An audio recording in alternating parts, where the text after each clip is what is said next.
Gracias a incluso los que han venido desde los Estados Unidos para la conferencia. Muchas gracias, gente de distintos lugares de California, de aquí de Tijuana y lugares alrededor de esta ciudad. Mi primera vez aquí también presente. Y como esta es la última conferencia de toda mi gira en México. Ha sido una conferencia realmente intensa porque todos los días he tenido una o dos e incluso tres conferencias. Lo más que hice fue en un tramo de 48 horas, pasé por 9 ciudades de México. De hecho, fue bastante cansador. Por Torreón, Saltillo, Monterrey, de Monterrey, Hermosillo, Ciudad de Obregón, Navojoa, de vuelta a Hermosillo, Tijuana, Mexicali, todo eso en 48 horas. Así que, pero valió la pena. Y como es la última conferencia puede ser la más cansadora, pero también es la más fácil y la mejor, porque uno aquí ya puede decir todo lo que quiera, cualquier cosa, del otro lado se cruza la frontera y se escapa, ¿no? Ya no me pueden mandar a nadie para que me cancele conferencias ni nada de eso.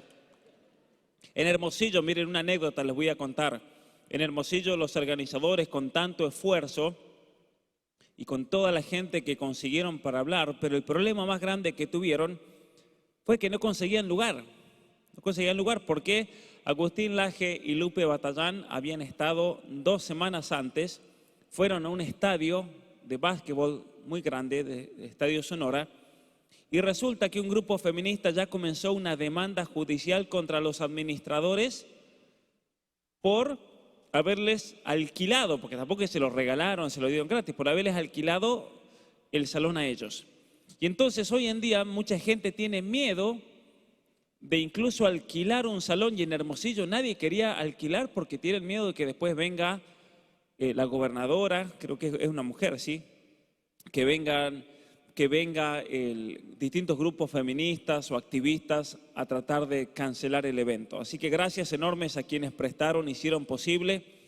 Gracias por realmente haber prestado este lugar. Y en esta conferencia de hoy, como ustedes ahí ven en pantalla, tengo los 2 libros que he traído, donde no voy a hablar específicamente o presentar los 2 libros en esta conferencia, pero sí quiero que quede claro en esta conferencia el por qué yo decidí escribir estos libros. Uno, Atrapado en el cuerpo equivocado contra la ideología de género, y el otro, Las mentiras que te cuentan, las verdades que te ocultan, para que entendamos que estamos metidos en una batalla cultural profunda hoy en día. Y para darles algunas indicaciones de cómo podemos hacerle frente a esta batalla cultural.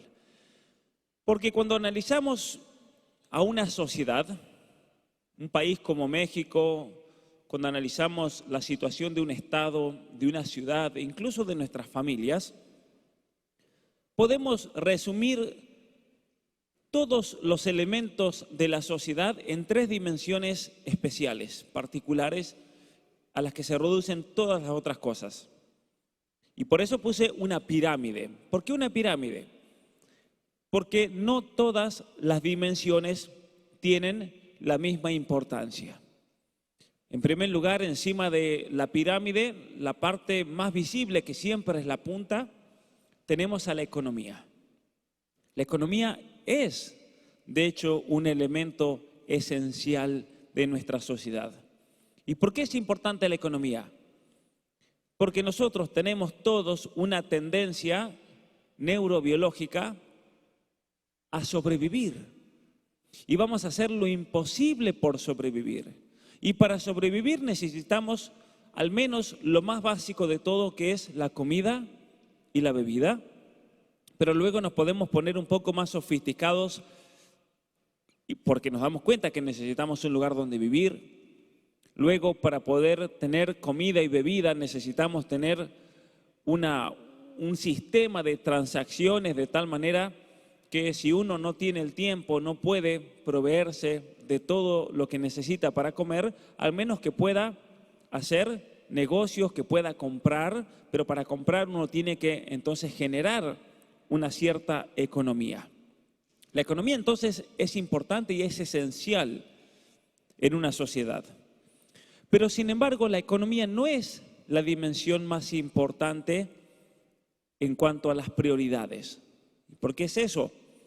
Porque la economía está condicionada por otra dimensión más profunda de la sociedad, que es la política. ¿Y qué es la política? Cuando decimos política hacemos referencia a todo lo que tenga que ver con la organización, el organizarse, el tomar decisiones que luego beneficien a la economía, por ejemplo, del hogar. Y entonces la economía de una familia va a depender en gran manera a las decisiones personales que los miembros de esa familia toman, a la división de responsabilidades para que juntos en esa familia se organicen, se ordenen y puedan entonces subsistir, puedan realizar las cosas necesarias para tener una buena economía. De hecho, para los griegos, y esto es importante tenerlo en cuenta, para los griegos la economía, ¿qué era? Las leyes de la casa. De hecho, economía viene del griego oikos y nomos, que significa eso, las leyes de la casa. Y para que una persona pudiese ser verdaderamente libre en la sociedad, los griegos decían que debían resolver el problema del hogar. Porque si no resolvíamos el problema del hogar, vivíamos sujetos a esas necesidades, a la necesidad de tener que subsistir. Y esto es algo muy cierto. Si nosotros nos ponemos a pensar, ¿cuánta gente hay que no soluciona la parte económica de su vida? Gente que vive en cierta manera víctima de su necesidad, usando de todas sus fuerzas y de sus energías simplemente para subsistir, pero no le da el tiempo para otra cosa. Y como no le da el tiempo para otra cosa, entonces esa persona nunca se va a poder formar, nunca va a poder leer un libro, nunca va a poder crecer culturalmente, y eso hace que sea un ciclo vicioso que no le permita a la persona salir de ese estado. ¿Por qué? Porque al vivir preso de sus necesidades económicas, no puede liberarse para tomar decisiones más complejas que lo lleven a crecer como persona humana. Y por eso para los griegos solamente era libre la persona que solucionaba sus problemas económicos y tenía tiempo ¿para qué? Para discutir las cosas públicas, para discutir las cosas que importen. Y entonces aquí nos damos cuenta que de todas las dimensiones de una sociedad, la dimensión más importante es la de la cultura. Porque una persona se va a poder organizar. Una compañía, decimos por ejemplo, una compañía tiene una política determinada. Y la política determinada de una empresa, de una compañía, va a afectar positiva o negativamente la economía. Si una compañía es desorganizada, si una compañía no tiene objetivos, si una compañía no controla, si una compañía comete errores estratégicos, tarde o temprano económicamente se va a derrumbar. Pero para poder entonces hacer una buena política en la compañía, en el hogar, en la familia, en la vida personal de uno, se requiere algo mucho más fundamental, que es lo que se llama aquí la cultura. Necesitamos una cultura, necesitamos de formación, necesitamos de crecimiento personal para poder avanzar en nuestra vida. Y una cosa, me voy a saltear aquí esto y después vamos a volver. La palabra cultura viene del latín, cultus. Cultura viene de cultus. Y cultus era el sustantivo de otro verbo que era cólere. Cólere en latín. ¿Y qué significa cólere? Cólere tenía muchísimos significados y eso es lo importante, por ejemplo, de lenguas como el latín, que una palabra estaba cargada de un significado muy profundo que muchas veces cuando se lo traduce al español se pierde. Decimos cultura, pero ¿qué significa cultura? Se pierde la gran cantidad de significados. Y cólere significaba habitar en un lugar determinado, significaba cultivar la tierra, proteger a la familia, proteger el territorio. Significaba también honrar en el sentido, por ejemplo, de adorar a Dios, cuidar el campo, cuidar el ganado. Todo eso era lo que significaba la palabra cólere.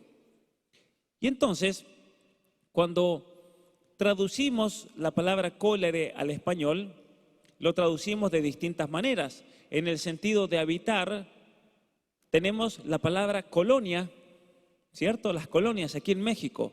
Las colonias son parte de la cultura para un romano, en el sentido más profundo de la palabra. Pero también significa honrar o adorar, y por eso nosotros usamos la palabra culto. Uno puede decir voy al culto, por ejemplo, voy a darle culto a Dios. También tenemos la palabra cultivar, de cultivar la tierra. Y luego el significado más profundo también de cultura, que significa cultivar a la persona. ¿Y qué significa cultivar a la persona? La persona no significa hacerle comer semillas para que luego le crezcan distintas verduras, sino que es meterle, ¿qué cosa? Conocimientos, la semilla del conocimiento. Por lo tanto, cultura significa todo aquello que nos hace ser mejores personas. Todo aquello que nos engrandece por el lado del conocimiento, pero también especialmente por el lado del comportamiento. Eso es la cultura. De tal manera que entonces yo pueda tomar las decisiones correctas por medio de una cultura fuerte, para los antiguos la cultura también era la relación con Dios. Por eso el culto, la fe, la tradición religiosa, todo englobaba entonces lo que significaba ser una persona más humana. Y si yo crecía en lo cultural, en todo eso que significaba cultura, se seguía de modo natural que iba a estar capacitado para tomar las mejores decisiones para mi vida. Iba a tener una buena política, vamos a decirlo así. Una política por la cual la persona estaba dispuesto incluso a negarse cosas que sabían que podían ser negativas para la vida de uno. Eran las razones por las cuales una persona hoy en día dice, voy a postergar el disfrute de la vida porque tengo que estudiar, tengo que tener una carrera, porque si no estudio, si no me formo, si no tengo una carrera o si no trabajo, no voy a poder disfrutar de la vida. ¿Cuánta gente dice, no, voy a disfrutar de la vida, no voy a hacer nada y termina no disfrutando absolutamente nada porque tarde o temprano cae en la miseria? Y entonces la persona que realmente toma decisiones inteligentes es aquella que tiene una guía y una base cultural para entonces poder crecer como ser humano, y eso obviamente que lo va a ayudar también para solucionar el problema de la subsistencia. El problema de la subsistencia que está muy ligado también al problema no solamente de la subsistencia personal, sino de la subsistencia de la especie. Y para nosotros que tenemos una tendencia a subsistir no solo como personas, sino como especie, nos damos cuenta de que el hecho de formar una familia es lo más natural que existe, como también el hecho de tener hijos, porque es parte de esa tendencia que tenemos para subsistir en cuanto a especie.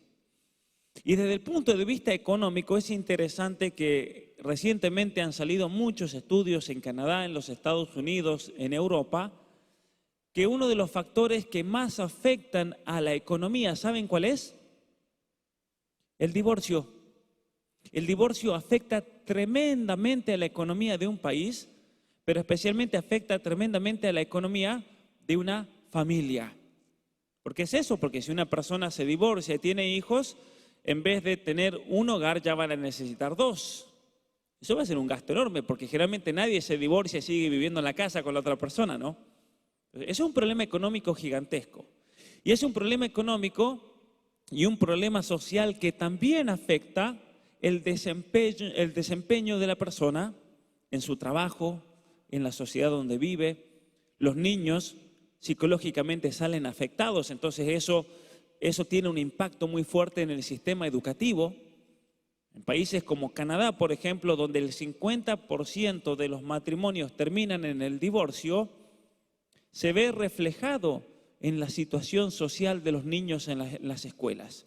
Problemas de conducta, de comportamiento, e incluso hoy en día con todas estas ideologías que están irrumpiendo en nuestra sociedad, problemas de la propia identidad, porque son niños que están pasando por un momento muy difícil de la vida y que entonces están frágiles y vulnerables ante ideologías destructivas que les prometen una salida a esa situación.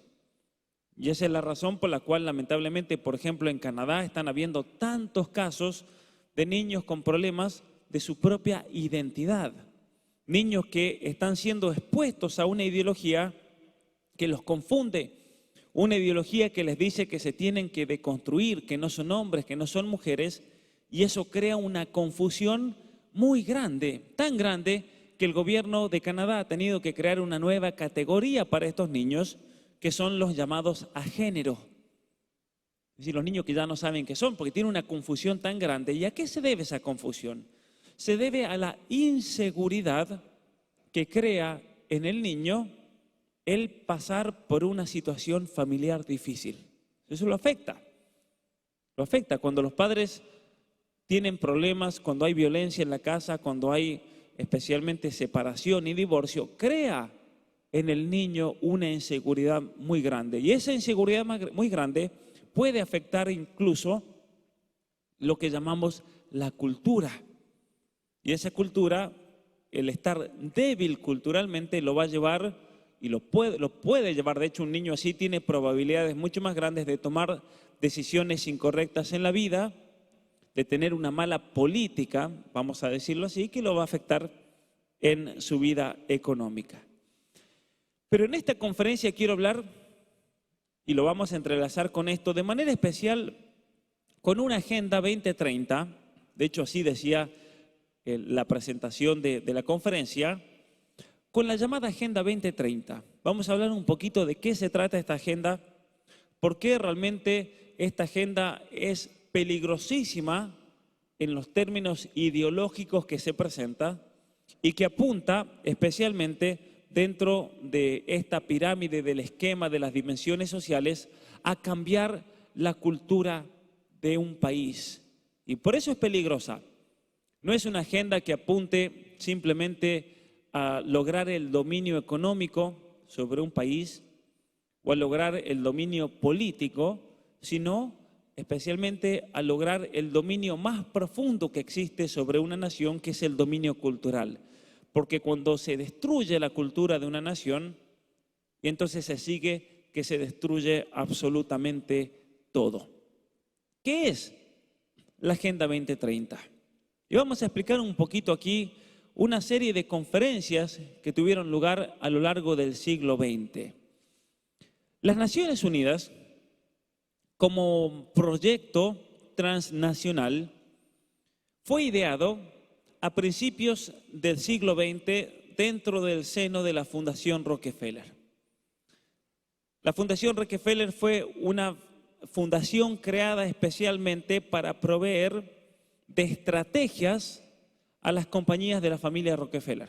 La familia Rockefeller se dedicó históricamente al petróleo y a la minería, y esta compañía se dio cuenta, y especialmente sus dueños, en ese momento era John Rockefeller, se dio cuenta de que había un problema cuando él quería negociar y especialmente extraer los minerales y extraer el petróleo de otras naciones. Y el problema es el siguiente: la soberanía. Los países tenían sus propios intereses soberanos. Los países, él tenía que lidiar con estados, con legislaciones, con congresos, con leyes. Y entonces, allá por el año 1921, con la excusa de que la única manera de lograr la paz en la tierra era por medio de la formación de un único gobierno mundial, esa utopía de que si vamos a tener un único gobierno mundial ya no habrá guerras en el mundo, funda la Liga de las Naciones. Se funda la Liga de las Naciones, invitan a todos los países del planeta Tierra a que se unen muchísimos, no todos, pero sin embargo esa Liga de las Naciones terminó siendo un fracaso porque estalla la Segunda Guerra Mundial. Entonces la paz que él había prometido, fruto de un gobierno transnacional, no ocurrió. Y entonces, como fue un fracaso, tuvo que hacer un cambio de marca. En inglés se dice rebranding. Un nuevo cambio de marca porque la cosa no había funcionado. Y con las mismas instalaciones, los mismos edificios en Suiza, con el mismo personal, ¿qué es lo que fundan la Fundación Rockefeller? Las llamadas Naciones Unidas. Las Naciones Unidas. Las Naciones Unidas como un organismo de gobierno mundial. Esa fue la intención de siempre de las Naciones Unidas. Un organismo que viene con una agenda cargada desde sus comienzos. Se promulga la Carta Universal de los Derechos Humanos en 1948, pero esa Carta Universal, de hecho, en su formulación hubo un debate muy grande acerca de cuáles eran los fundamentos de los derechos humanos. Recuerdo que Jacques Maritain, quien fue uno de los que redacta esa carta, él decía: estamos de acuerdo en que estos son los derechos, pero no nos pregunten en cuál es el fundamento porque nos peleamos todos. Es una anécdota de esa Carta Universal de los Derechos Humanos. Y entonces ahí hay un problema, de hecho, ideológico desde el comienzo. En el año 1923, vamos a hacer un poquito para atrás, año 1923, un grupo de miembros del Partido Comunista Alemán, ellos se reúnen en la ciudad de Frankfurt porque se dan cuenta de que el marxismo, tal como lo había planteado Marx, y el marxismo como se había impuesto en Rusia en el 1917, el marxismo como había intentado imponerse aquí en México en la Revolución de 1910, en cierto sentido había fracasado. Había fracasado porque no se había dado de modo orgánico esa dialéctica materialista que prometía Marx, que era el curso de la historia, no se había realizado. El comunismo se terminó imponiendo a la fuerza por medio de muchos crímenes. De hecho, en la Unión Soviética murieron millones de personas. Y estos intelectuales dicen, pero aquí hay un problema entonces con el marxismo, porque el marxismo trata de revolucionar el sistema económico porque solamente considera a la economía dentro de una sociedad. Porque ya que Marx consideraba solamente a la materia, las condiciones económicas, dejó de lado los otros elementos propios de una sociedad. Y entonces ellos decían, hay que renovar y transformar al marxismo de tal manera que se involucren las otras dimensiones de la vida. ¿Y por qué era importante para ellos? Porque ellos se dieron cuenta de que si hacían una revolución comunista en un país como México, tenían un problema muy serio, porque podían revolucionar la economía, podían revolucionar la política, pero sin embargo había un elemento mucho más profundo que era la cultura. Y entonces, para que haya una verdadera revolución en un país, había que transformar primero la cultura, había que transformar el modo de pensar de la gente, había que eliminar, y ellos tenían el caso de México muy fresco, ¿qué había que eliminar en el pueblo? Había que eliminar la fe. Porque ¿qué había pasado en México cuando se hizo esa revolución comunista ya por 1910? ¿Qué ocurre en México? En los Altos de Jalisco. Los cristeros se levantan y comienza la guerra cristera. Y los miembros de la escuela de Frankfurt dicen, ven, ese es el problema, que si no le cambiamos la mente y la cultura a la gente, si no al pueblo mexicano le quitamos su fe, si no eliminamos el cristianismo, entonces tenemos una imposibilidad muy grande para entonces poder crear un orden comunista en el mundo. Primero hay que cambiarle la cabeza a la gente. Y es a partir de ahí que ellos idean un plan muy interesante, porque uno de ellos había sido el discípulo, según el mismo Sigmund Freud, el discípulo más importante que tuvo, que era Wilhelm Reich. Wilhelm Reich, él era alemán, había estudiado en Austria con Sigmund Freud, y por medio de Sigmund Freud había conocido profundamente la psicología humana y especialmente había descubierto de que el hombre tenía una debilidad muy grande por donde se le podía entrar, que era lo que nos hablaba recién Robbie con su testimonio. El ser humano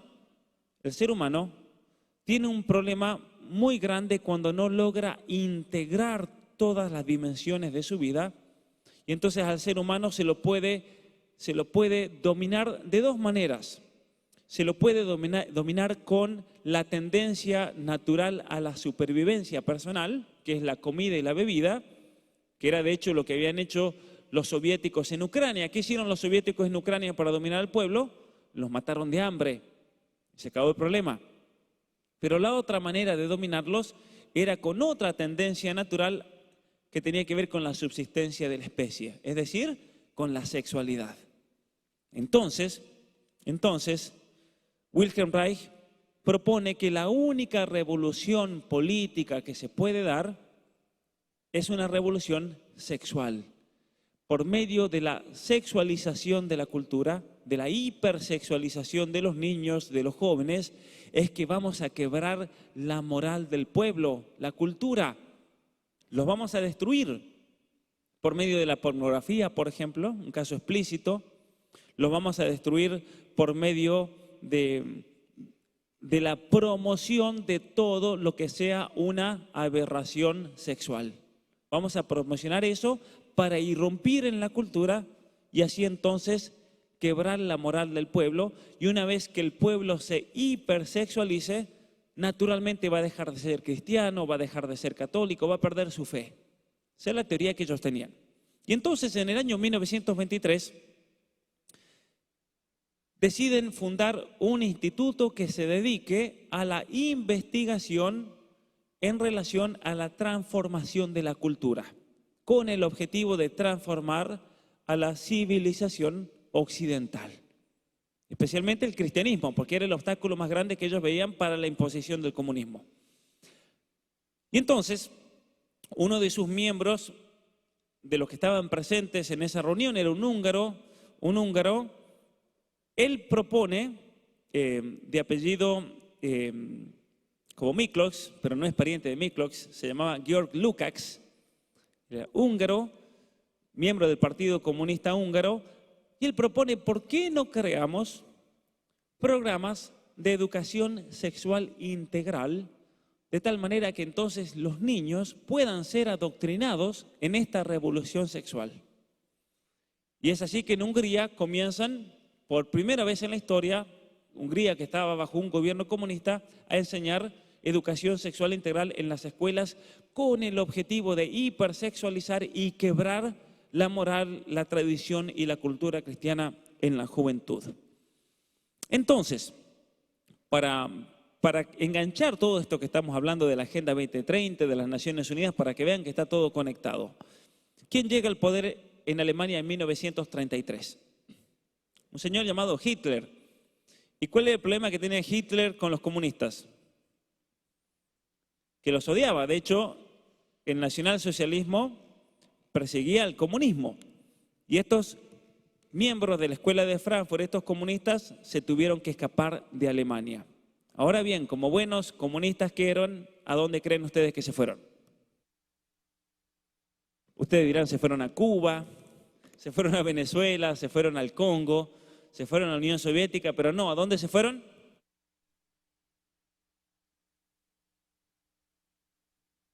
Tampoco, se fueron a Nueva York. Como buen comunista se fueron al lugar más capitalista del mundo. ¿Y por qué se fueron a Nueva York? De hecho, después de Nueva York, muchos de ellos terminaron aquí, en Berkeley, en California. ¿Por qué terminaron aquí? Porque en definitiva, La Fundación Rockefeller, y ahí vamos a encajar y vamos a relacionar todos los puntos.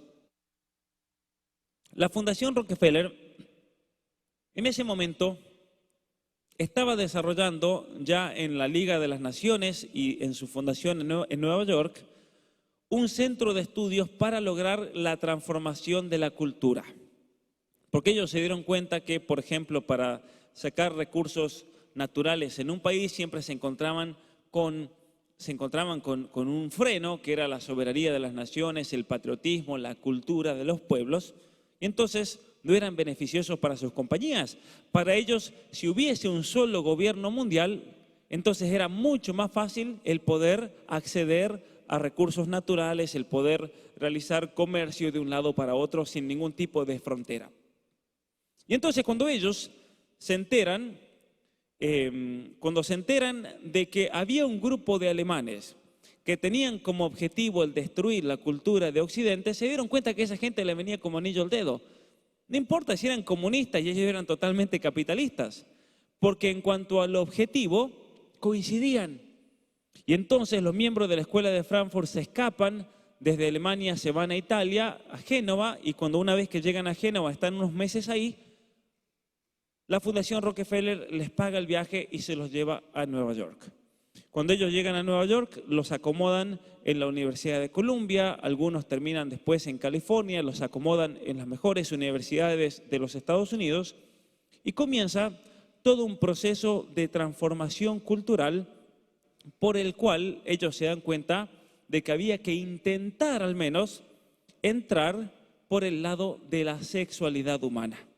Y entonces Marcuse, los que tienen el libro rojo, que lo hayan leído ya lo sabrán, Marcuse, en mi libro Las mentiras que te cuentan, las verdades que te ocultan, Marcuse, quien era un miembro de la Escuela de Frankfurt, él propone en su libro Eros y Civilización, el transformar la cultura por medio de el exaltar las distintas conductas sexuales que vayan totalmente en contra de las normas heterosexuales. Entonces ellos proponen colectivizar a los homosexuales, unirlos en una especie de revolución sexual, a las lesbianas, a todos aquellos que practiquen, en sus propias palabras, algún tipo de perversión sexual, porque de esa manera se iba a quebrar a la familia como el centro y la unidad básica de una sociedad, pero especialmente a la familia como el lugar donde se procreaban a los hijos, el matrimonio como el lugar propio de la sexualidad humana. ¿Por qué esto es importante? Porque a la vez, y hay muchos actores aquí en toda esta historia, a la vez, una enfermera de los Estados Unidos, feminista, llamada Margaret Sanger, funda, allá por el año 1920, la Liga Antinatalista y Eugenésica de los Estados Unidos. Y esa liga, ese club, tenía tres objetivos principales: el eliminar a los hijos de los pobres, eliminar a los negros, los hijos de los negros, y eliminar a los hijos de personas con alguna enfermedad o niños discapacitados. Porque el propósito de su fundación, de su liga, de su club, era la purificación de la raza, la eliminación de los pobres, y la purificación de la raza también incluía el eliminar a niños con síndrome Down, con algún tipo de deformación o de enfermedad genética o condición del nacimiento. Y entonces esta mujer, desde el comienzo, recibe el apoyo financiero ¿de quién? De la misma Fundación Rockefeller. De hecho, gracias a la Fundación Rockefeller es que ella puede crear toda esta red de clínicas, que puede hacer todas las campañas a favor del aborto en los Estados Unidos. Y en definitiva, tanto el propósito de la fundación, o lo que luego ella funda, Margaret Sanger, que se llamó Planned Parenthood, coincidía con el propósito de la Escuela de Frankfurt de la transformación de la sociedad. ¿Y por qué coincidían? Porque Margaret Sanger también proponía la liberación sexual de la persona y especialmente de la mujer. La liberación sexual de la mujer. Pero como la liberación sexual de la mujer iba a traer consecuencias, porque si una mujer se libera sexualmente, generalmente, ¿qué le pasa? Termina embarazada. Entonces, como termina embarazada, la mujer había que darle acceso a el aborto. Y es en ese momento, en los años 40, cuando se comienzan a experimentar con mujeres, primero de Puerto Rico, luego, como murieron muchas mujeres, se tienen que ir de ahí para que no los criminalicen, y se van a la Ciudad de México, donde hacen experimentos muy grandes con mujeres pobres, con prostitutas de la Ciudad de México, y logran encontrar la dosis adecuada de hormonas que son sintéticas de estrógeno para que la mujer que conciba no pueda quedar embarazada. Es decir, levantarle los niveles de estrógeno y llevárselos tan altos que si esa mujer queda embarazada, nunca el bebé se puede implantar, el embrión, ya que la progesterona la tenía muy baja. Y entonces ahí crean el anticonceptivo, famoso anticonceptivo. Entonces, una de las cuestiones importantes a tener en cuenta en toda esta historia es que la Fundación Rockefeller, quien estaba detrás, siempre históricamente ha estado detrás de las Naciones Unidas, comienza a organizar una serie de conferencias mundiales que tenían como objetivo principal el transformar la cultura de nuestras naciones, ya que por medio de las Naciones Unidas entonces se podían imponer directivas a los países miembros.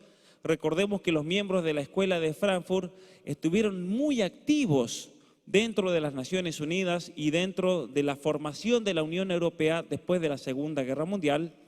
Y Planned Parenthood, esta compañía abortista internacional, tuvo un rol fundamental en todas estas conferencias internacionales porque fue Planned Parenthood la que no solamente organizó la logística, pero también organizaba quiénes iban a hablar y cuáles eran los temas que se iban a discutir. Y así tuvo lugar en Dhaka, 1964, una conferencia para tenía como fin alterar la imagen de la familia y alentar la homosexualidad. En Bucarest, 1974, el objetivo era imponer el control de la natalidad e impulsar el aborto en el mundo. Ahí pasó algo muy interesante, dos cosas interesantes. Primero, en relación a quién estuvo detrás de esa conferencia. Yo les dije, siempre fue Planned Parenthood. ¿Quién era en ese momento el director de Planned Parenthood que estuvo detrás de la conferencia de Bucarest 1974? ¿Saben el nombre? Su nombre era Bill Gates. El padre del Bill Gates de Microsoft. Y eso también nos va a explicar el por qué la Fundación Bill y Melinda Gates es de hecho la fundación que en este momento actual ha tomado mucho el rol que tenía la Fundación Rockefeller históricamente en el siglo XX. ¿Sí? Una vez que muere David Rockefeller hace apenas 2 o 3 años, la Fundación Bill y Melinda Gates comenzó a tener un rol mucho más fuerte dentro de las mismas Naciones Unidas y especialmente detrás de la Organización Mundial para la Salud. Pero esa es una de las anécdotas. La otra anécdota es que la comitiva de México va en 1974 a Bucarest y cuando allá les dicen que tienen que imponer el aborto, ¿qué gobierno estaba en ese momento en México? Era el PRI. Y cuando a México le dicen tienen que imponer el aborto, los del PRI yo me imagino que habrán dicho, no, pero esperen, si tratamos de imponer el aborto en México, se nos van a aparecer otros criterios de vuelta y se nos van a hacer una revolución tremenda. No podemos llegar con algo tan fuerte. ¿Por qué? Porque todavía no se ha cambiado la cultura del pueblo. Todavía hace falta tiempo, tenemos que esperar un poquito más. Y entonces México, inmediatamente después de esa conferencia, pasa a dos leyes federales. La primera es la Ley General de la Población y la segunda ley es la Ley de Educación Sexual Integral. ¿Sabían ustedes que aquí en México fue el primer país de América en aprobar la Ley de Educación Sexual Integral? Muy bien, en el año 1992 se realiza la Cumbre de la Tierra en Río de Janeiro, donde se publica una nueva ética universal de vida sostenible.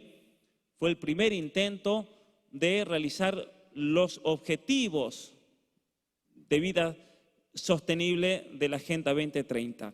Y en esa cumbre de la Tierra es interesante notar una cosa. Se plantea que uno de los problemas más grandes de la Tierra son los pobres. Y como solución a la pobreza, como solución al problema económico, ¿qué se decide? Una persona con sentido común dirá, bueno, si hay mucha pobreza en un lugar determinado, hay que comenzar a formar a la gente, hay que hacerlos crecer en su cultura para que puedan tomar buenas decisiones y a partir de esas buenas decisiones que esa gente mejore su economía, formarlos, darles formación, darles educación.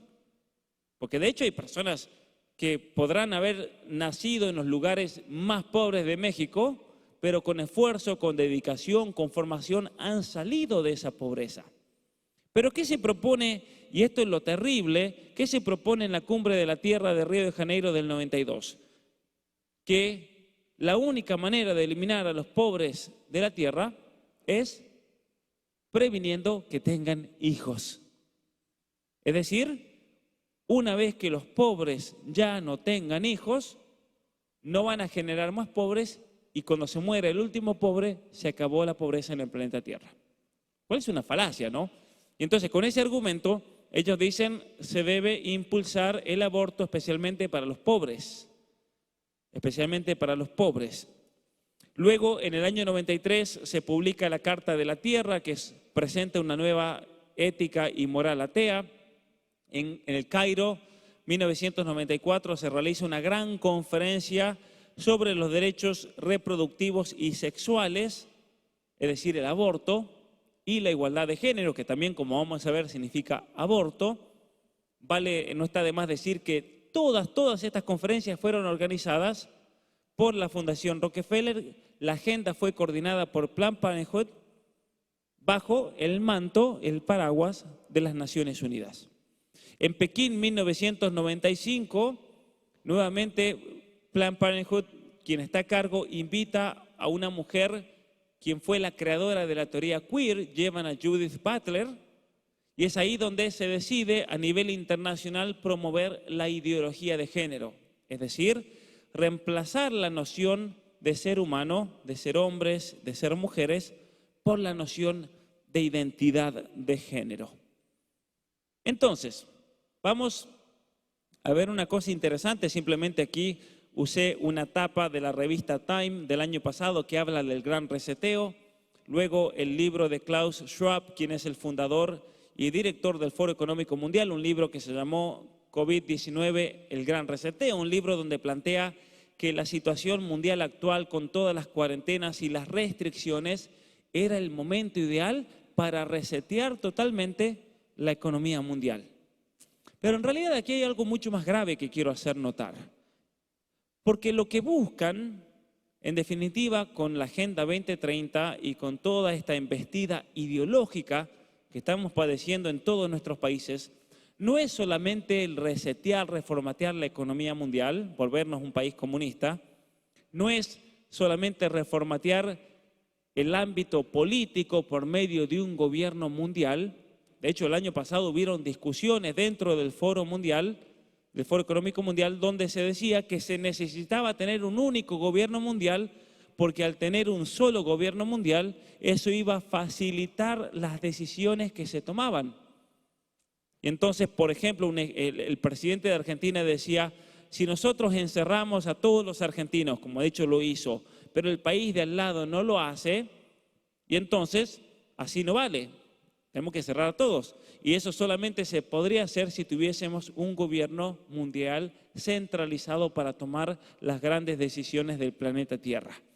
Entonces, lo que quiero decirles ahora es que ese reseteo que se quiere imponer no es solamente económico, no es solamente político, sino que es principalmente cultural. Es un reseteo cultural que apunta a destruir la cultura de nuestra civilización occidental.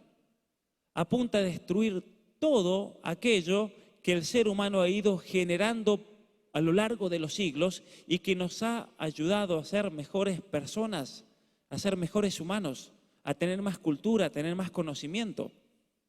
lo cual se manifiesta de manera muy, pero muy clara en la educación. La educación hoy en día es un desastre. En el país que se lo mire, es un desastre porque los niños no saben leer y escribir.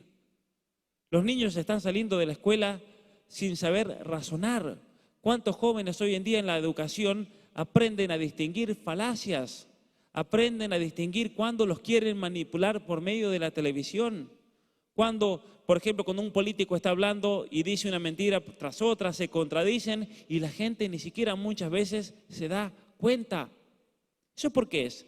Por la falta de educación, porque no se entrena a nuestros niños y jóvenes a pensar, y eso no es por un descuido, eso es a propósito. Porque mientras más ignorante la población, es más fácil de manipularla, más fácil de manipularla. Y aquí, se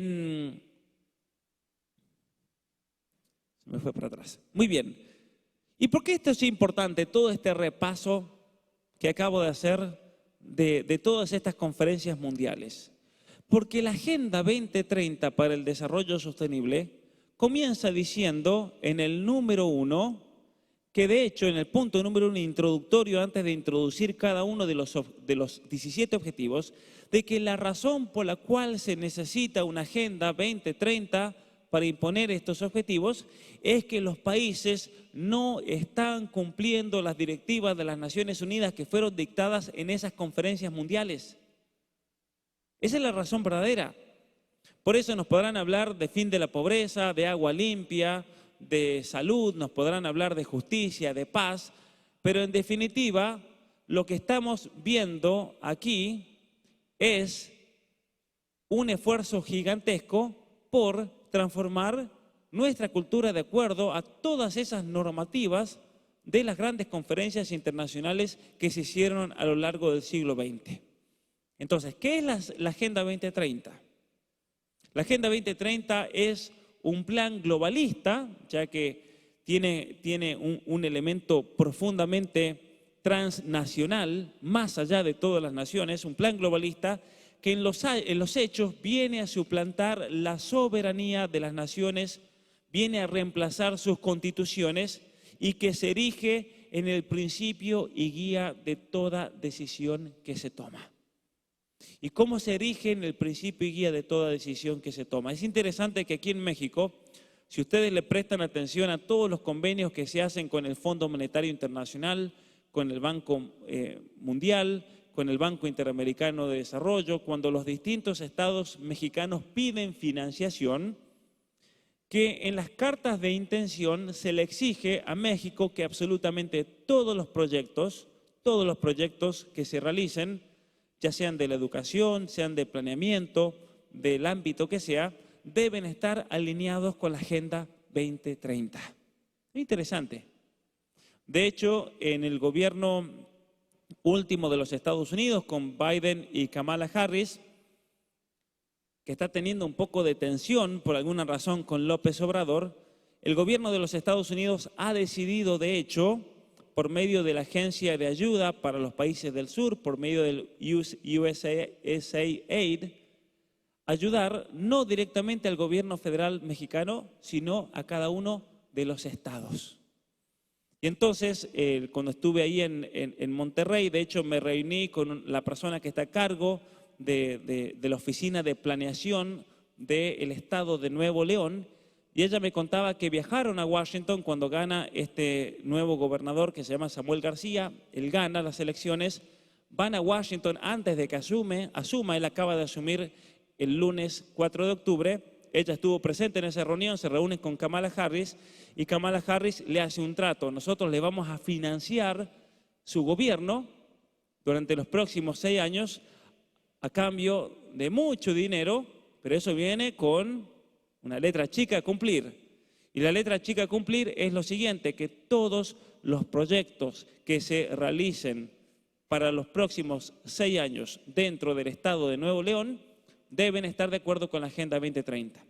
Entonces, la comitiva del gobernador tienen que ir a fin de mes van a viajar a Washington a presentarle a Kamala Harris el plan y el gobierno de Estados Unidos lo va a aprobar con la condición de que se alineen los programas educativos, de salud, en relación al aborto, todo con la Agenda 2030.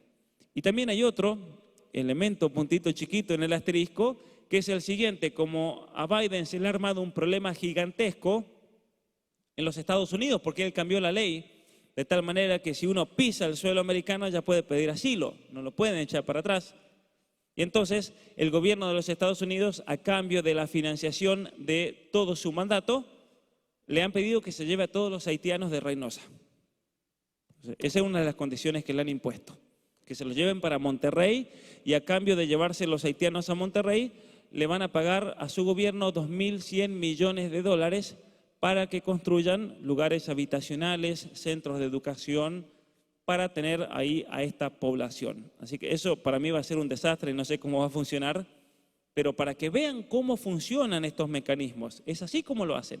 Entonces, un país que está endeudado, como todos los países de Hispanoamérica, tienen que refinanciar constantemente la deuda para poder entonces pagar la nómina, para poder pagar los sueldos, y estos grandes organismos les exigen que todos los proyectos deben estar alineados con la Agenda 2030. ¿Y cuál es el problema? Que nuestros políticos que dicen, sí, ningún problema, mientras usted me dé el dinero yo hago lo que quiera. ¿Sí?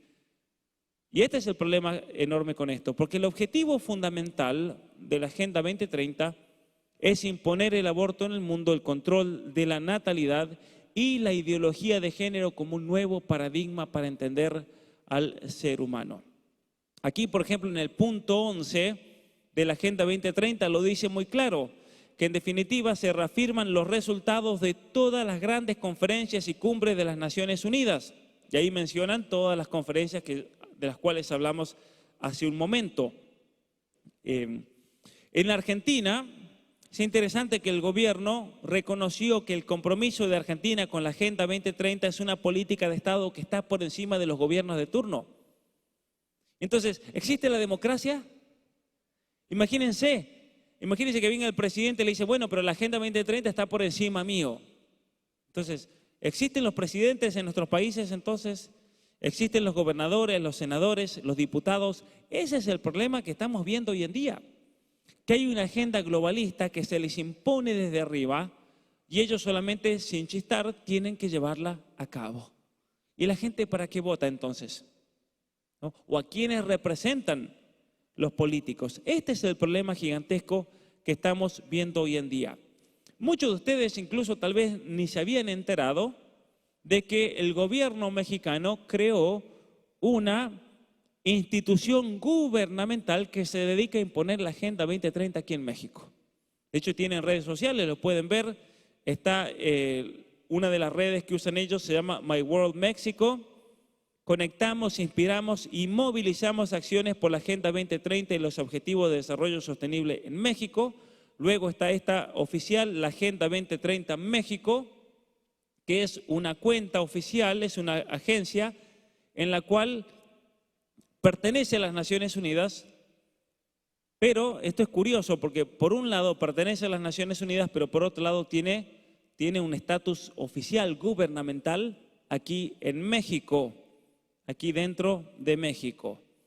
Ahí vamos a pasar a la siguiente. Esta agencia gubernamental acaba de publicar un informe de 227 páginas acerca de cómo, de hecho, se está implementando la Agenda 2030 en México. Es un informe nacional de 2021 muy interesante porque ahí confirman todo lo que uno viene estudiando y denunciando. El que quiera yo se la puedo mandar para que la descargue. Y aquí encontré algo muy interesante. Porque ¿cuál es el problema de la Agenda 2030 cuando se quiere imponer en un país? ¿Cuál es la ley máxima de un país? La Constitución. Y entonces, cuando queremos imponer una agenda que está por encima de la Constitución y que se vuelve en el marco de referencia, en la guía y principio de todas las decisiones, tenemos un problema. Tenemos un problema gigantesco porque la Agenda 2030 no es la Constitución de México, ni la de Argentina, ni la de ningún otro país, ¿no? Ese es un problema gigantesco. ¿Y cómo lo quisieron resolver? Miren la payasada que hicieron, porque no tiene otra palabra. Lo que dijeron dentro de esta oficina gubernamental es que la Agenda 2030, de hecho, está contenida dentro de la Constitución mexicana. ¿Y cómo lo hicieron? Porque ellos dijeron que en el artículo 2, inciso B, fracción 7, aparece la palabra sustentable. Entonces, como aparece la palabra sustentable, ya está, la Agenda 2030 de desarrollo sustentable o sostenible, la Agenda 2030 ya está dentro de la Constitución mexicana. Es una locura, ¿no? Es una locura realmente, y no tiene ni sentido decir esto. Es como si, por ejemplo, la palabra Dios está en el himno mexicano, ¿cierto? Entonces, bueno, como la palabra Dios está en el himno mexicano, entonces hagamos de el cristianismo la guía de todas las decisiones que se toman en México. ¿Qué dirían ellos? Ahí se saldrían con la separación de iglesia, Estado, y pues no tiene sentido el planteo que han hecho, ¿sí? No tiene sentido. En el año 1917, el Ejecutivo Federal Mexicano suscribió un decreto. De hecho, la mayoría de la gente en México ni se enteró, porque así es como operan. Nadie se enteró que se hizo un decreto por el cual se formó el Consejo Nacional de la Agenda 2030 para el Desarrollo Sostenible. ¿Y por qué es grave realmente esto? Porque vamos a ver un esquema de trabajo que está publicado en este informe, que nos muestra que la Agenda 2030 es lo más importante en México, y este consejo es el que manda en realidad aquí en México, porque tienen la última palabra en todas las decisiones que se toman. Y entonces, este Consejo Nacional de la Agenda 2030 vinculan a los gobiernos locales, al poder legislativo, al sector privado, a la sociedad civil, a la academia. De hecho, hay una red de 73 universidades que están trabajando para esta agencia. Luego, en el año 2018, tuvieron que reformar la ley de planeación en todo México, de tal manera que entonces la ley de planeación incluye ahora, como parte de la planeación, a la Agenda 2030, de tal manera que las administraciones públicas se dividan desde el 2018 al 2024, primer periodo, y luego desde el 2024 al 2030, todo con el objetivo de que cada vez que se planee algo a nivel federal y a nivel estatal en México, debe estar de acuerdo, conforme a la Agenda 2030. Entonces, aquí tenemos el esquema de trabajo que el mismo gobierno mexicano publicó en julio de este año. ¿Quién está al centro de todo?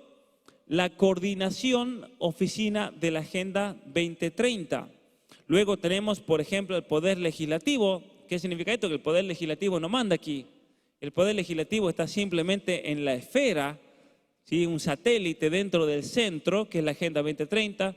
Tenemos la Comisión del Senado, de la Cámara de Diputados. Tenemos a 73 universidades mexicanas lideradas por la UNAM y el TEC de Monterrey. Tenemos a un grupo de trabajo conformado por un número de compañías privadas y otros grupos que se han ido armando a lo largo de los últimos años. Ahora bien, una cosa interesante. Actualmente, el Gobierno Federal de México y las Naciones Unidas le han exigido a todos los estados que a su vez ellos tengan su consejo de la Agenda 2030 para coordinar todas las decisiones que se tomen. Y entonces, hoy en día, actualmente 7 congresos solamente, de hecho lo dice en el modo de denuncia. ¿Qué pasa? ¿Cuántos estados hay en México? 32. Y solamente 7 lo han hecho, han implementado la Agenda 2030 como la guía de todas las decisiones que se toman. Y es interesante que uno de ellos es el Congreso del Estado de Baja California. Sí, el Estado de Baja California. Comisión especial para dar seguimiento en el Senado de la República a la implementación de la Agenda 2030 para el Desarrollo Sostenible de la Organización de las Naciones Unidas. O sea, aquí en el Estado de Baja California, ¿quién manda? Manda a las Naciones Unidas y manda la Agenda 2030. Este es el tema. Esto es algo bastante grave realmente. Y aquí no vemos a la Corte Suprema saltando y diciendo esto es inconstitucional. ¿Cierto? Esto es totalmente inconstitucional lo que está ocurriendo. Porque es una violación total de la soberanía, tanto de un Estado particular como de un país federal como México. ¿Sabían ustedes que se instaló la Agenda 2030 como documento oficial para el gobierno aquí en el estado de Baja California en febrero del 2021? ¿Ustedes se enteraron? Muy bien. Entonces, en el año 2021, el Poder Legislativo del estado de Baja California creó la comisión para que sea la guía de todas las decisiones que se tomen aquí en el estado de Baja California. Y quien estuvo detrás de eso, la diputada que usaron, las Naciones Unidas usó, fue la diputada Elizabeth Cano Núñez, quien elaboró el documento que contiene la agenda permanente de las 3 dimensiones del desarrollo sostenible: social, económica y ambiental. El objetivo final, explicó la legisladora morenista, es que la ciudadanía del estado de Baja California conozca y participe en la adecuación del marco legal que permitirá tener un desarrollo económico, social y ambiental democrático, incluyente y participativo. O sea, ¿qué dice con todo eso? No dice nada, simplemente tiene que decir palabras. Lo que nos está diciendo es que aquí se va a imponer la Agenda 2030, no se consultó absolutamente nadie, porque ¿a quién de ustedes los consultaron? ¿Alguien recibió una consulta? En el momento de la elaboración de la Agenda 2030 a nivel mundial, ¿alguno de ustedes aquí presentes recibió alguna consulta al respecto? ¿Tuvieron que votar en el año 2015 cuando México aceptó la Agenda 2030 como el documento oficial para el gobierno? ¿Alguno de ustedes participó en eso? Nadie. ¿Los políticos de aquí de Baja California votaron por eso? Tampoco, ni uno, ni siquiera en el Senado de la República. Se los impusieron. A ver, nada más para darles un comercial rapidísimo que es urgente.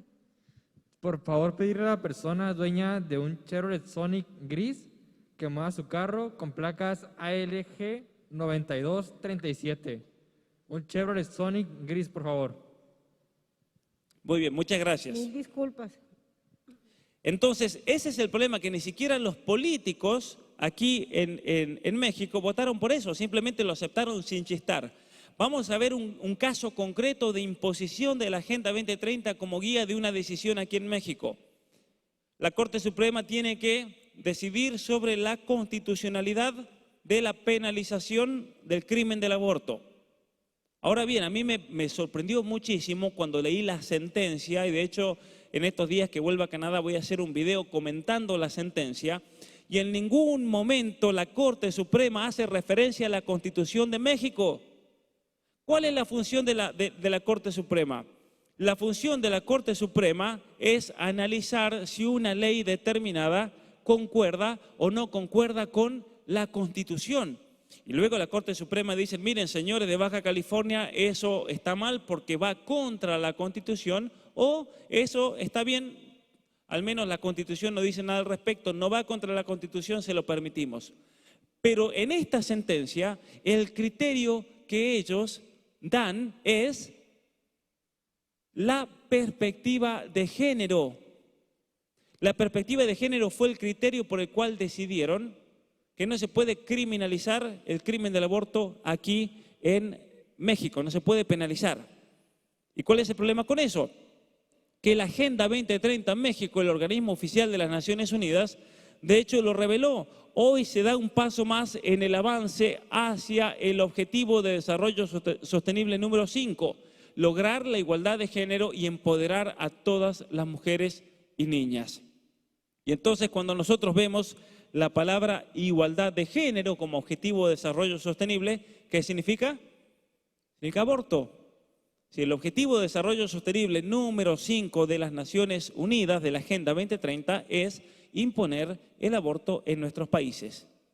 Y aquí hay algo entonces terrible, lo voy a decir nuevamente. Cuando la Corte Suprema tiene que decidir, se rige no por la Constitución de México, sino por la Agenda 2030, y ellos mismos lo reconocieron. Eso es lo terrible de lo que estamos viviendo hoy en día realmente con esta Agenda 2030. La igualdad de género. Nuevamente, en este informe, logros de mecanismos 2030 de las legislaturas estatales, se dice que, este es el reporte de aquí de México, de las Naciones Unidas, Baja California, desde su comisión especial se impulsaron las modificaciones legislativas para el avance del Objetivo de Desarrollo Sustentable número 5. De hecho, yo me enteré por esto, porque todavía en el Senado y diputados no ha salido mucho en concreto, ¿no? Pero en definitiva se dice que se impulsaron las modificaciones legislativas, cambiar la ley para legalizar el aborto aquí en Baja California. Eso lo dice el reporte. Para estar atentos, ¿cierto? Lo veían como un logro de la Agenda 2030 aquí en este país. Muy bien. Otro ejemplo con relación a el objetivo de desarrollo número 3, salud y bienestar. Cuando la Agenda 2030 habla de salud, de bienestar, ¿uno qué entiende por eso? Una persona ve ese objetivo y dice mejorar la salud del mundo. Uno que dice, uy, buenísimo, vamos a mejorar la salud, acceso a medicación, acceso a tecnología, para poder curar enfermedades que tal vez antes eran incurables, para estar más sanos, más saludables. Pero uno lee el documento de las Naciones Unidas y no tiene nada que ver con eso. ¿Qué es salud? Salud reproductiva, es decir, aborto. Y entonces, miren, de aquí a 2030, salud para ellos es esto: garantizar el acceso universal a los servicios de salud sexual y reproductiva, incluidos los de planificación familiar, información y educación, y la integración de la salud reproductiva en las estrategias y los programas nacionales. Vale aclarar, por si alguno no sabe, que salud reproductiva para las Naciones Unidas, ¿qué significa? Significa aborto. Lo mismo que igualdad de género, son palabras que significan aborto. Entonces, mejorar la salud de México para las Naciones Unidas significa legalizar el aborto. Eso es lo que buscan. No tiene absolutamente nada que ver con la educación y no tiene absolutamente nada que ver con la salud verdadera. Entonces acá, darle a niñas, a mujeres en edad fértil de 15 a 49 años, satisfacer la demanda de métodos anticonceptivos modernos. Esa es la salud. No tiene nada que ver con la salud entonces. Absolutamente nada que ver. Todo tiene que ver con el control de la población y con el aborto. Aquí tenemos, por ejemplo, cómo se coordinan dos instituciones de educación superior, la UNAM y el Instituto Tecnológico y de Estudios Superiores de Monterrey, que con una red de 73 universidades movilizan la experiencia científica y tecnológica para promover soluciones prácticas a favor del desarrollo sostenible, incluida la implementación de los Objetivos de Desarrollo Sostenible y el Acuerdo de París. Esto es importante que nos acordemos el Acuerdo de París, porque ya en un momento vamos a hablar sobre eso también. Aquí ya no se trata solamente de la Agenda 2030, sino de los Acuerdos de París. Este es el documento del Acuerdo de París, un llamado global a la acción, empoderar a mujeres y niñas para una acción más efectiva con respecto al cambio climático. Entonces, los Acuerdos de París se firmaron en el año 2015 para bajar los niveles de carbono, para bajar el nivel de las emisiones, pero no tiene absolutamente nada que ver con el clima. Lo vamos a ver con este documento.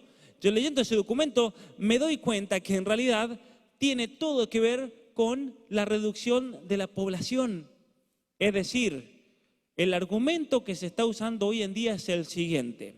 Así como en el año 93, el año 92, en la Cumbre de la Tierra, decían que para eliminar a los pobres había que entonces prevenir que tengan hijos, eso hoy suena muy fuerte, suena políticamente incorrecto. Y entonces, ¿cuál es el cambio de narrativa que han hecho?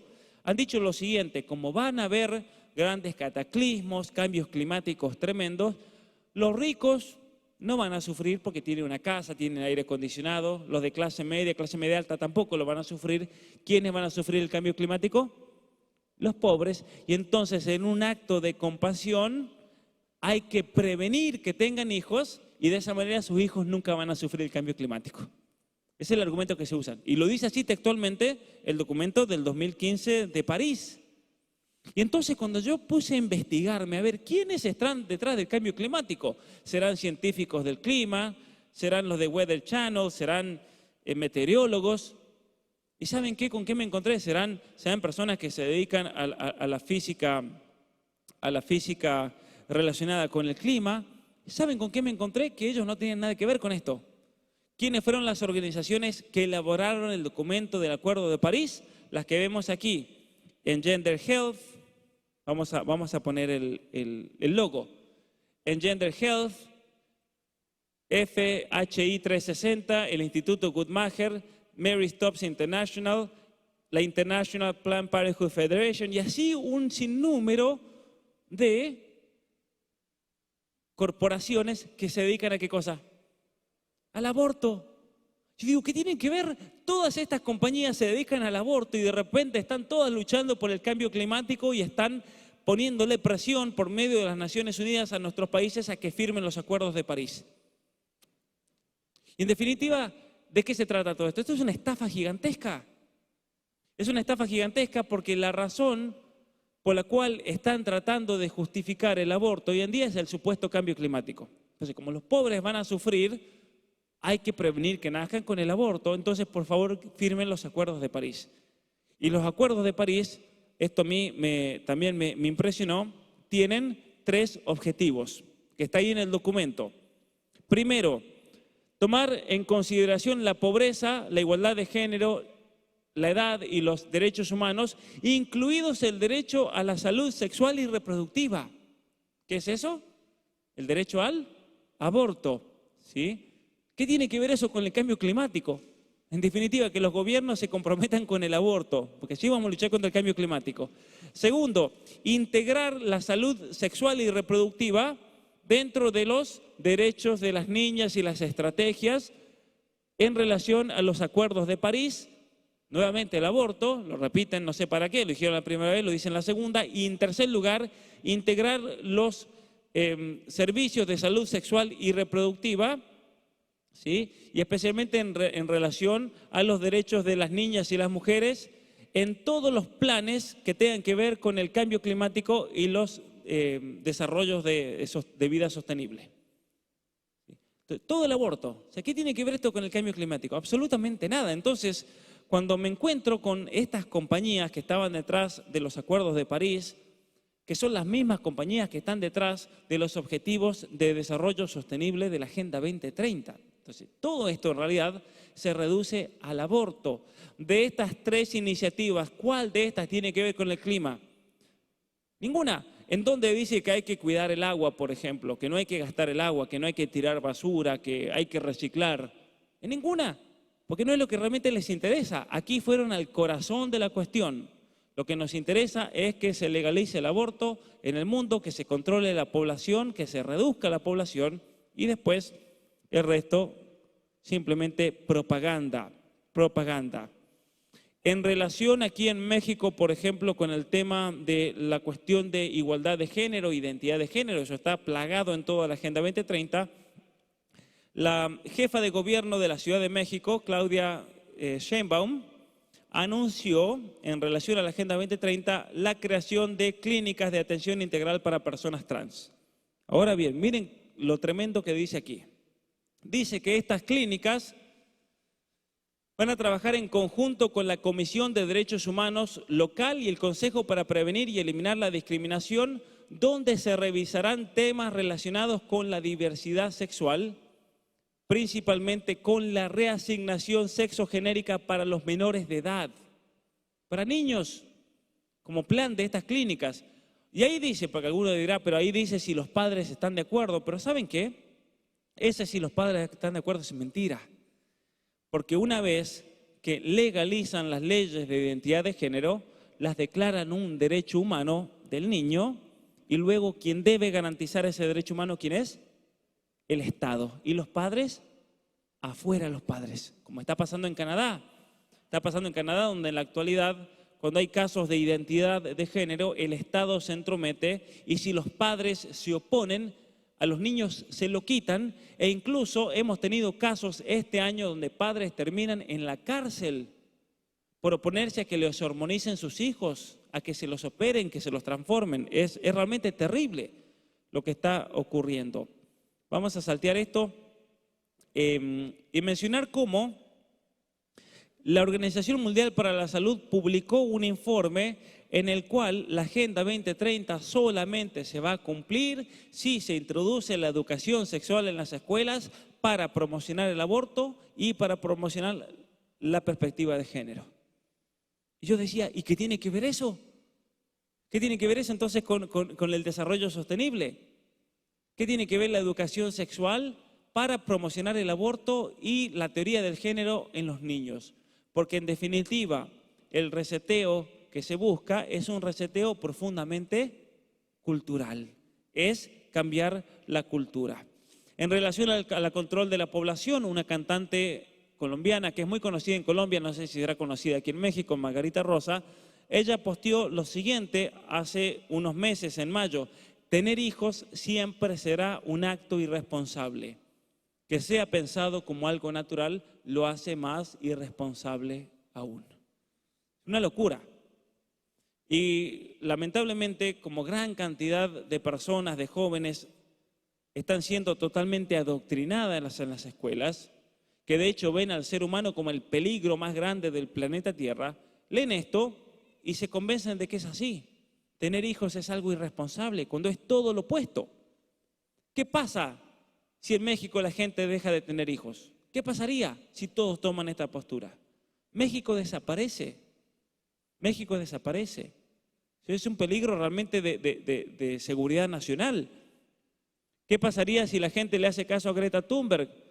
El día que yo venía para México, salió en todas las noticias, estaba en el aeropuerto de Atlanta y salía Greta Thunberg por todos lados. Resulta que alguien le había mandado decir esto: el planeta no puede soportar que comamos carne y tengamos hijos.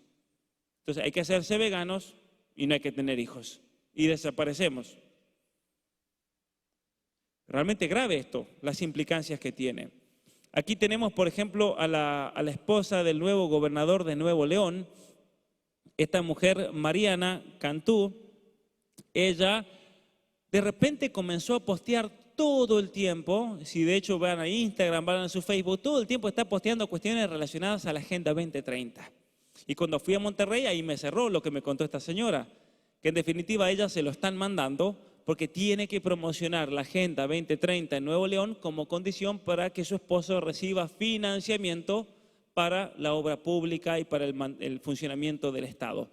Y entre los temas, embarazo adolescente, violencia obstétrica. ¿Qué es la violencia obstétrica? ¿A qué se refiere? Según la mentalidad depravada de esta gente, es el obligar a una mujer a parir, así lo dicen las feministas. Obligarle a una mujer a llevar un embarazo, eso es violencia obstétrica. Entonces ella va a combatir la violencia obstétrica, va a comenzar a perseguir a médicos. Protección animal, la migración. ¿Por qué puso la migración en el punto número 8? Y la gente de Nuevo León no lo sabía todavía cuando yo hice esa conferencia y se los dije. Porque de hecho, su esposo, como les decía, aceptó el trato a cambio de 2.100 millones de dólares, traerse a todos los haitianos que están en la frontera a Monterrey. Entonces, con razón, claro, va a luchar por la migración porque el trato que hizo su esposo, ¿sí? Entre otros temas. Muy bien. La Agenda 2030 y el gran reseteo, en definitiva, apunta a que en el 2030 no tendrás nada y serás feliz. El proyecto comunista mundial que aplauden Macron y Merkel en Davos. Ahora bien, eso de que no tendrás nada y serás feliz, de hecho, fue un anuncio oficial que hizo el año pasado el Foro Económico Mundial. Para el 2030 no van a tener absolutamente nada, pero serán felices. Es un hecho. Y mucha gente en un momento pensaba que era un meme, que era una especie de noticia falsa. Y claro, cuando comenzaron a ir a la página oficial del Foro Económico Mundial, estaba ahí todo un artículo explicando por qué tiene que haber un reseteo mundial que va a llevar a que nadie tenga nada, pero sin embargo, seremos felices. La verdad que no sé cómo vamos a ser felices, ¿no? Porque en definitiva nos van a destruir ese elemento fundamental que, si bien no es el más importante, es fundamental para la subsistencia humana, que es la economía. Necesitamos subsistir. ¿Qué pasaría si la gente deja de tener el medio de subsistencia? ¿Qué consecuencias se sigue? Un caos social tremendo. Eso es inevitable. Muy bien, un documento de la Organización Mundial para la Salud que encontré del año 1999 me interesó mucho porque ahí ellos afirman que el crecimiento económico de un país tiene que ver con la disminución de la población, lo cual es mentira también, Pero ellos dicen, para que un país como México, como Argentina, crezca económicamente rápido, se debe disminuir la población. Ahora es una falacia esto, porque ellos dicen, si disminuye la población, entonces ya hay más dinero para gastarlo en otras cosas. De hecho, el Banco Mundial tiene un reporte que dice que si cae la natalidad en México, entonces el gobierno va a tener ya más dinero para poder aplicarlo a una menor cantidad de niños y entonces puede mejorar la calidad educativa. Entonces, si en México quieren mejorar la calidad educativa, hay que eliminar a la mitad de los niños y todos los recursos va a ir solamente a esa mitad. Lo cual también es una falacia. ¿Y por qué es una falacia tremenda? Porque en los países donde se ha aplicado la disminución de la población, como Canadá, hoy en día están viviendo un desastre demográfico. Canadá, donde yo vivo, para no colapsar, tiene que otorgar 5.774.000 visas por año. Miren qué tremendo, porque si no Canadá colapsa. Y en especial en relación a esas visas tenemos 404.000 permisos de trabajo temporario, que es la residencia, 341.000, perdón, aquí abajo, residentes permanentes en Canadá, que para el año 2021, lo querían hacer el año pasado, pero vino las cuarentenas y los cierres de aviones, de vuelos, lo quieren elevar a 600.000 personas. ¿Por qué es eso? ¿Por qué es eso? Si el rápido crecimiento económico tiene que ver con la disminución de una población, ¿por qué en Europa, por qué en países como Canadá están desesperados en traer gente? Porque colapsan. Porque en Canadá han aplicado todas estas políticas que han llevado a un invierno demográfico tal que no hay niños para las escuelas, no hay jóvenes para las universidades en Canadá. Y entonces, si Canadá no otorgase 1 millón de esos 5.774.000, 1.100.000 visas fueron para estudiantes que iban a la universidad. ¿Qué pasa si ese 1.100.000 estudiantes no van a la Universidad de Canadá? ¿Saben qué? El 60 al 70% de las universidades de Canadá tienen que cerrar, porque no tienen gente. En la zona donde yo vivo, el gobierno decidió cerrar todas las escuelas en un radio de 40 kilómetros. Todas, cerraron todas y concentraron a todos los niños en una sola escuela, en un lugar central. Y uno pensará, bueno, esa escuela quedó abarrotada. No, simplemente se llenó, pero tuvieron que cerrar por el gasto público que significa tener abiertas tantas escuelas con tan pocos niños. Ese es el problema que se sigue de estas sociedades. En Canadá, para el año 2050, trayendo 600.000 inmigrantes residentes permanentes por año, para el año 2050, de cada 3 personas, 2 van a ser mayores de 65 años. Es decir, esto es simplemente para patear el problema para adelante. Si no hacen esto, varios economistas ahí importantes en Canadá me han dicho que si no hacen este programa para que la gente pague impuestos, porque también se han gastado todo el dinero de las pensiones, si no hacen esto, para el año 2030 Canadá colapsa totalmente. No hay manera de sostenerlo. ¿Por qué? Porque no hay gente. Porque la mayoría de la población es anciana, entonces están tan desesperados en Canadá por traer gente, porque si no los políticos se quedan sin sueldo, que de hecho el gobierno de Canadá le paga a muchísimos youtubers en muchísimos idiomas, de hecho a mexicanos le pagan a youtubers argentinos que viven allá para que hagan propaganda de Canadá y lo presenten como un paraíso para que toda la gente diga, ¡ay, qué hermoso que es vivir allá, vámonos! Pero es una trampa en realidad. ¿Se entiende? Es una trampa porque en realidad la gente que llega nueva se la usa para que de su sueldo se le saca una gran proporción. De hecho, en Canadá se saca hasta el 51% del sueldo en impuestos, se le saca a la gente. ¿Para qué es eso? Para sostener a la clase política, para sostener el Estado gigantesco que es Canadá, ya que en Canadá el 60% de la población está en la nómina estatal. Entonces, el 40% de Canadá es el que trabaja para mantener al resto. Entonces, es imposible. Y encima ese 40% que sostiene al resto cada vez va envejeciendo más, no hay niños. De hecho, mi generación fuimos muchos menos, la generación que viene son menos, y la única manera de llenar los huecos es trayendo inmigrantes. Esto que les muestro acá es grave realmente. Y muestra la falsedad de lo que dice la Agenda 2030 de que el bajar la población aumenta el crecimiento económico de un país. Porque en Canadá bajaron la población y se va a acabar todo. Se va a acabar realmente todo, ¿no? Entonces, muy bien. Ahí habla sobre el fin de la pobreza. El fin de la pobreza básicamente se va a lograr con el control de la población, nuevamente lo dice. Es interesante.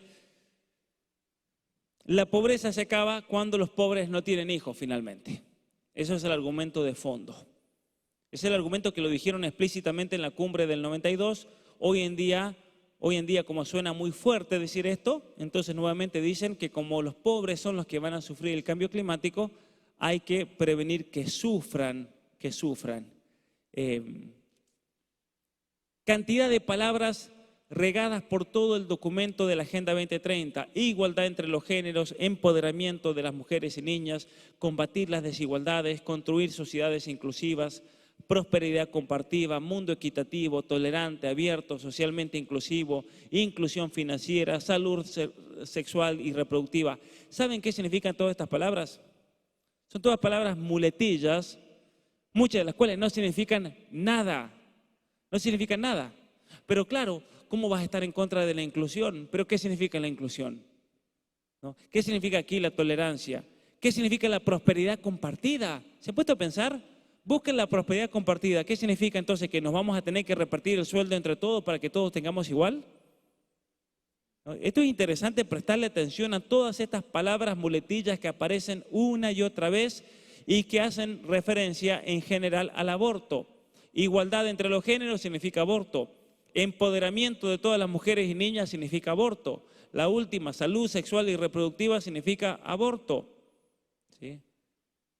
Esto es importante ver el lenguaje ideológico a lo largo de todo el documento de las Naciones Unidas. Nuevamente, salud y bienestar e igualdad de género coinciden. En definitiva, el objetivo en estos dos objetivos es imponer el aborto en el mundo, garantizar el acceso universal a el aborto en el mundo. Esto también me parece gravísimo.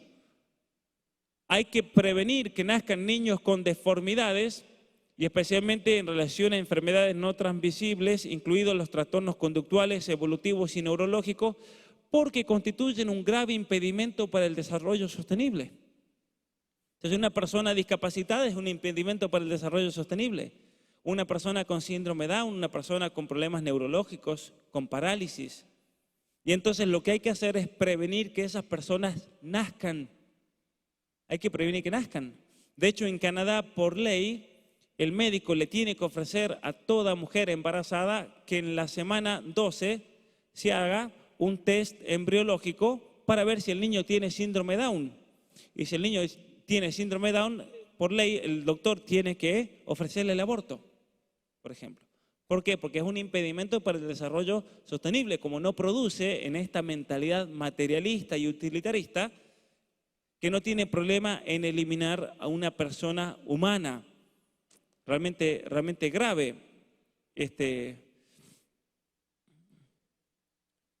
Los nuevos objetivos guardarán las decisiones que adoptemos durante los próximos 15 años y son de alcance mundial y aplicación universal. Así que si a alguno le queda duda de la embestida globalista y del atropello a nuestras constituciones, a nuestras leyes, a nuestra soberanía, aquí queda bien claro. De alcance mundial, de aplicación universal, y toda decisión que se adopte en cualquier gobierno de la Tierra debe estar de acuerdo con la Agenda 2030, que es en definitiva este gran reseteo, que no es un reseteo meramente económico-político, sino que es un reseteo principalmente cultural. Entonces, a ver, aquí estamos en una situación difícil porque estamos ante un Goliat gigantesco y nosotros no podemos cambiar al mundo, no podemos cambiar a México, no podemos cambiar a nuestros estados, pero sin embargo podemos ejercer un cambio gigantesco primero en nuestras propias vidas, no permitiendo que nos ideologicen, formándonos, leyendo, aprendiendo a razonar, aprendiendo a discernir, tengan mucho criterio y cuestionen absolutamente todo. Cuestionen todo, porque muchas veces sin querer nos hemos acostumbrado a que nos manipulen, a que nos manejen el modo de pensar por medio de la televisión, de la información que nos dan. Comencemos a cuestionar realmente todo esto. Comencemos a entender cómo funciona el mundo. Porque en el mundo no existe la democracia, lamentablemente. El mundo actual es un mundo manejado por los grandes organismos financieros internacionales que están por encima de todos los países del planeta Tierra y que imponen condiciones ideológicas que de hecho nos hacen sentir que hoy en día, en realidad, lo que estamos viendo es un nuevo tipo de colonialismo ideológico. Nos imponen una agenda progresista, nos imponen el aborto, nos imponen la educación sexual para hipersexualizar a nuestros niños, nos imponen una educación que no sirve para nada, es una educación basura. Es una educación tan mala que está hecha a propósito para que la gente no aprenda a razonar. A los jóvenes hoy en día les dan simplemente conocimientos como si fueran una enciclopedia, pero no les enseñan a pensar, que es lo que importa. Hoy en día en México no se puede repetir la escuela, como en Argentina. ¿Y cuál es el problema con eso? Que en Argentina, por ejemplo, los jóvenes ahora ni siquiera estudian porque saben que van a pasar igual. Y en Argentina está tan grave la situación que cuando la Ford, que tiene una planta ahí en Argentina, trajo a los nuevos empleados para la planta, tienen que hacerle un examen muy básico, es un examen que está diseñado para que un niño de 12 años sin estudiar lo pueda pasar. Se le toman cuestiones de lectura, de comprensión y operaciones básicas de matemática. Y todos los empleados que ingresaron nuevos, ¿saben cuántos pasaron el examen? Un examen para niños de 12 años diseñado para que no tengan que ni siquiera estudiar. Con tener el cerebro de un niño de 12 años se pasa. ¿Saben cuántos pasaron? Ni uno. Fue un escándalo en Argentina. Fue un escándalo porque no pasó ni uno. ¿Y por qué es eso? Porque la educación pública está creando una generación de inútiles. Inútiles como el compañere. ¿Ustedes vieron el video? Ese es el problema. Ese es un problema serio realmente. Porque imagínense por un momento que todos los jóvenes mexicanos sean como el compañere. ¿Qué pasaría? Se acabó México. No hay futuro. Porque una persona que está ideologizada a ese nivel, que se pone a llorar porque uno dijo compañero y ella es compañera, entonces aquí hay un problema mental grave. Y ese problema mental grave es las ideologías, o son las ideologías que poco a poco le han ido imponiendo a los jóvenes, de tal manera que hay una gran cantidad de jóvenes que están pensando con estos criterios ideológicos. Entonces les equivocan de pronombre y se ponen a llorar. Es un problema de identidad muy serio, ya no saben ni siquiera qué son. Jóvenes que están más obsesionados por encontrar su género y su pronombre que por realizarse como personas humanas. Eso es un problema serio. Y entonces ustedes tienen una responsabilidad muy grande también, una responsabilidad de formarse en lo personal, de formar a sus hijos, de cuidar a sus hijos, pero también tienen una responsabilidad muy grande de llevar este conocimiento a sus amigos, a sus parientes, a sus seres queridos, a sus compadres, porque la gente se tiene que enterar de esto. La gente se tiene que enterar y la gente se tiene que comenzar a movilizar. Se tienen que comenzar a movilizar y si hay una marcha tienen que salir todos. Porque estos políticos que viven al servicio de la Agenda 2030, de estos organismos internacionales, en definitiva están ahí porque ¿quién los vota? La gente. Y entonces nosotros podemos, en definitiva, condicionar a estos políticos para que ya dejen de corromper a este país, un país hermoso. Porque el nivel de corrupción que hay en México no tiene solamente que ver con haciendo trato con los narcos y negocios, o el nivel de corrupción que significa el robarse de los bienes públicos. Aquí la corrupción principal en México es una corrupción cultural. Es decir, son políticos que culturalmente, que intelectualmente no están para servir a su patria, no están para servir los intereses de su familia, de cada uno de ustedes. Es un problema cultural serio, serio. Y lo peor de todo es que la mayoría de los políticos quieren que la gente sea inútil. Porque hay políticos que solamente, ellos son conscientes de que a ellos los votarían solamente si la gente es ignorante, si la gente es inútil. Y en cuanto la gente comienza a aprender, en cuanto la gente comienza a razonar, a discernir, de repente pierden votantes. Eso no es una buena señal, no es una buena señal. Así que para terminar, hacerles una invitación a unirse a esta batalla cultural. Yo sé que muchos de ustedes ya me siguen en las redes sociales, muchos de ustedes han hecho muchos de mis cursos que yo ofrezco de modo gratuito en mi canal de YouTube, pero para los que no estén todavía involucrados, yo los quiero invitar que ahí en mi canal de YouTube especialmente van a encontrar una herramienta para formarse, una herramienta para aprender, una herramienta para compartir con otras personas que quieran aprender más, que quieran formarse, que quieran salir de este letargo cultural, porque en definitiva la batalla es profundamente cultural y al menos ese es el aporte que yo puedo hacer con ustedes, lo que pueda. Obviamente cuenten conmigo y invitarlos. En su momento yo me puse a pensar cómo puedo ayudar en esta batalla cultural, ya que la gente de Hispanoamérica se necesita formar. Y ahí fue cuando me surgió esa idea de crear una universidad que sea virtual, que sea online, que esté en YouTube, que cualquiera pueda acceder, pueda aprender. Y en su momento mis compañeros allá por el 2017 me decían que era una utopía, que estaba loco, que eso no iba a funcionar. Pero hace 2 semanas uno de esos compañeros de doctorado en Canadá me escribió y me dijo: Pablo, estuve haciendo cálculos y en este momento tienes más miembros en tu universidad virtual que la universidad más grande de Canadá. En poquito tiempo, ¿sí? Y eso, muchas gracias, pero eso principalmente es gracias a ustedes que se quieren formar, ustedes que no quieren ser dominados, manipulados culturalmente. Es necesario que realmente nos levantemos, que defendamos nuestra cultura, que aprendamos nuestra historia. Ustedes como mexicanos tienen que estar orgullosos de ser mexicanos, porque México tiene una historia grandiosa, pero el problema con México es que la historia mexicana se la han escrito sus enemigos para que ustedes se avergüencen de ser mexicanos.